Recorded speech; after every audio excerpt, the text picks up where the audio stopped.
Hello friends, வாங்க இன்னைக்கு instant rava பன் தோசை எப்படி செய்யறதுன்னு பார்க்கலாம். அதுக்கு முன்னாடி நம்ம சேனலை நீங்கள் முதல் முறையாக பார்க்குறீங்கன்னா சப்ஸ்கிரைப் பண்ணிவிட்டு பார்க்க ஆரம்பிங்க. அப்போ தான் அடுத்தடுத்து நான் போடுற வீடியோக்கள் உங்களுக்கு ரீச் ஆகும்.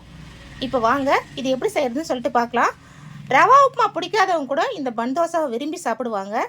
நம்ம வீட்டில் டிஃபன் மாவு காலி ஆகிடுச்சுன்னா அந்த சமயத்தில் டக்குன்னு இதை ரெடி பண்ணிக்கலாம். அதுக்கு நான் 1 கப் அளவுக்கு ரவை எடுத்திருக்கேன். இப்போது இந்த மிக்ஸி ஜாரில் இந்த ரவையை சேர்த்துக்கலாம். இதோட ஒரு 1/4 கப் அரிசி மாவு சேர்த்துக்கலாம், பச்சை அரிசி மாவுங்க. இதோட எந்த கப்பில் மாவு எடுத்தனோ அந்த கப்பில் 1/2 கப் அளவுக்கு தயிர் சேர்த்துக்கலாம். நல்லா புளிச்ச தயிராக சேர்த்துக்கோங்க. சேர்த்துட்டு இதை நல்லா மிக்ஸ் பண்ணிக்கலாம். கூட கொஞ்சம் தண்ணி சேர்த்துக்கலாம். சேர்த்துட்டு இதை நல்லா மிக்ஸ் பண்ணிவிட்டு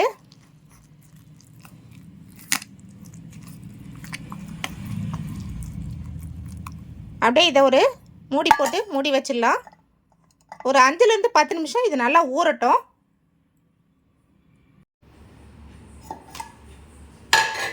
பாருங்கள், ரவை நல்லா ஊறி போச்சு.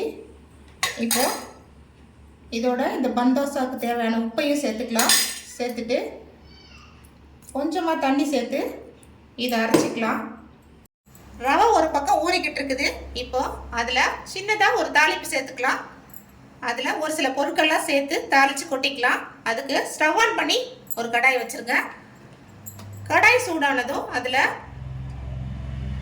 கொஞ்சமாக எண்ணெய் சேர்த்துக்கலாம்.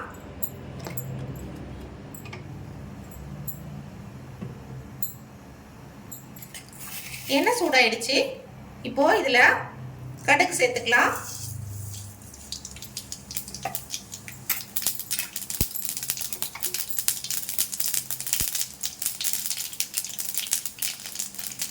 கடுகு வெடிச்சதும் 1 கப் அளவுக்கு நறுக்கின வெங்காயம் சேர்த்துக்கலாம்.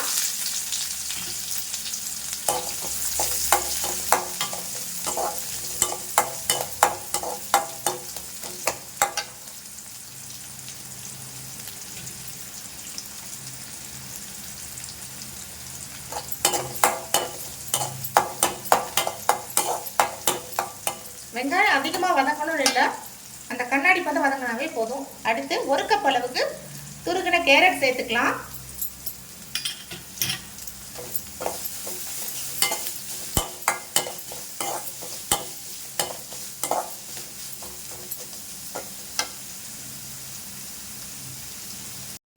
வெங்காயமும் கேரட்டும் நல்லா வதங்கிடுச்சு. இப்போது பொடியாக கட் பண்ண ஒரு பச்சை மிளகாய் சேர்த்துக்கலாம். இதோட பொடியாக திருகின இஞ்சி சேர்த்துக்கலாம்.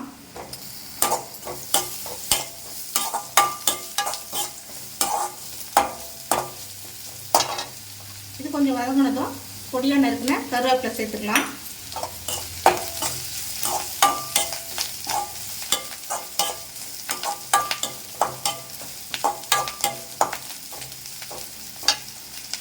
இதோட பொடியாக நறுக்கின கொத்தமல்லியும் சேர்த்துக்கலாம்.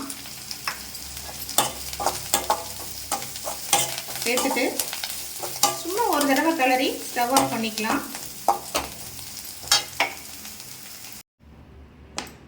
பாருங்கள், இந்த பதத்துக்கு அரைச்சி எடுத்துக்கலாம். இப்போ இந்த அரைச்ச மாவை இந்த மாதிரி ஒரு பவுலில் சேர்த்துக்கலாம்.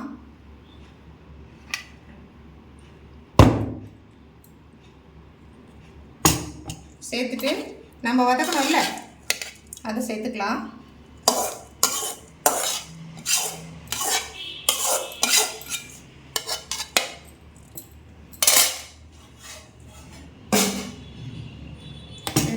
கொஞ்சமாக இதில் பேக்கிங் சோடா சேர்த்துக்கலாம். சமையல் சோடா சொல்லுவாங்கல்ல அது.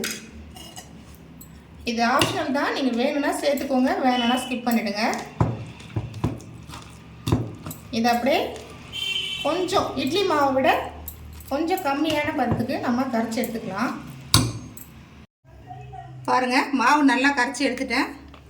இப்போது ஸ்டவ் ஆன் பண்ணி இந்த மாதிரி ஒரு குழியான கடாய் ஒன்று எடுத்து வச்சுருக்கேன். உங்ககிட்ட இது மாதிரி இல்லைன்னா நீங்கள் இது மாதிரி தாளிப்பு கரண்டி எல்லார் வீட்லேயும் இருக்கும், இதை பயன்படுத்தி செய்யலாம், நல்லாவே வரும். இப்போது இது சூடாயிடுச்சு. இதில் எண்ணெய் சேர்த்துக்கலாம். எண்ணெய் சேர்த்துட்டு இந்த மாவு எடுத்து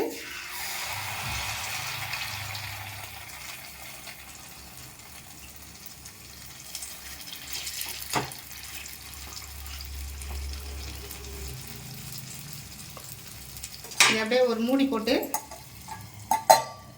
வேகட்டும். இப்போ ஒன் சைடு வந்துட்டு இருக்கோம். இப்போ அடுத்த சைடு திருப்பி போட்டுக்கலாம்.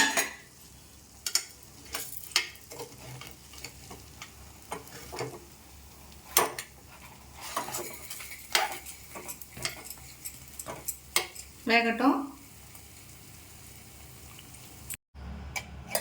ஓப்பன் பண்ணி பார்க்கலாம். பாருங்கள், சூப்பராக ரெடி ஆயிடுச்சு. அப்படியே எடுத்துக்கலாம். இதை எடுத்துட்டு அதே மாதிரி அடுத்தடுத்த பேட்சும் ஊற்றிக்கலாம். பாருங்கள் ஃப்ரெண்ட்ஸ், சூப்பராக நம்ம இன்ஸ்டன்ட் ரவா பன் தோசை ரெடி ஆகிடுச்சு. நான் செஞ்ச மாதிரி நீங்களும் ஒரு தடவை ட்ரை பண்ணி பாருங்கள். ரொம்ப சூப்பராக இருக்குங்க இந்த ரெசிபி. நான் இதுக்கு கார சட்னியும் தேங்காய் சட்னியும் வச்சுருக்கேன் தொட்டுக்கிறதுக்கு.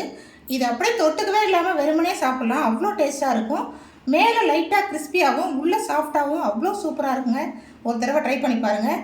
இந்த ரெசிபி உங்களுக்கு பிடிச்சிருந்தா லைக் பண்ணுங்கள், ஷேர் பண்ணுங்கள். அப்படியே மறக்காமல் நம்ம சேனலை சப்ஸ்கிரைப் பண்ணிக்கோங்க. Thank you friends.